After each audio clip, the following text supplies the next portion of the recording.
During my 9th month of pregnancy, my older son had a playmate come over, and when the mother came to pick up that child, her infant daughter was coughing a lot. And I asked her, does your child have whooping cough? And she says, she might.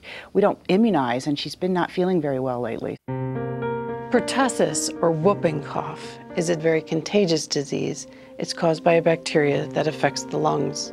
It starts out like just a common cold, and so it's easy to spread it.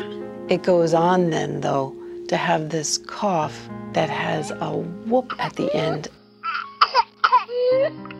Not everybody who has whooping cough has that sound, but it is so characteristic when you do.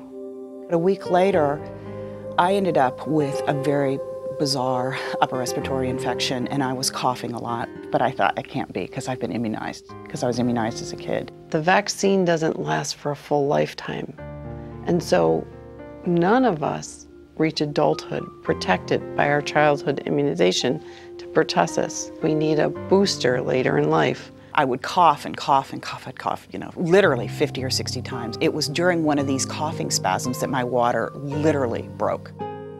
I gave birth to a very strong, healthy, 9-pound baby boy, Colin, and unbeknownst to me, when I kissed him for the first time, I passed pertussis right on to him.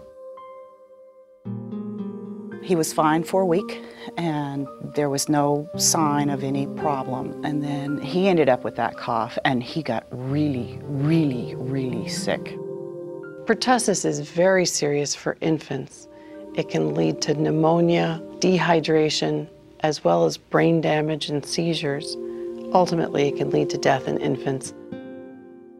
He was placed in the ICU.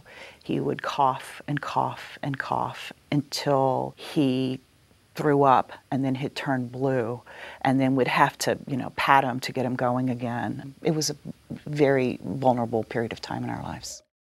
Infants who get pertussis often need to be hospitalized because an infant with pertussis can't suck and swallow.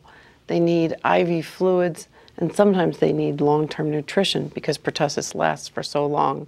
It used to be called the 100-day cough. It literally almost killed my baby, and it was completely preventable. In order to protect those infants, we need to put a cocoon of safety around them by vaccinating the people who share the air with them. In a community, we rely on each other to be vaccinated. Anyone who breaks that chain, who isn't vaccinated, can be infected and spread it to others. I ended up getting a disease from a child who wasn't immunized because my own immunity from childhood had worn off. Such a booster wasn't available until recently. Now that it is, I think it's fair for every parent to insist that everyone who shares the air with their infant is fully vaccinated. Check with your provider to see if immunization is right for your family.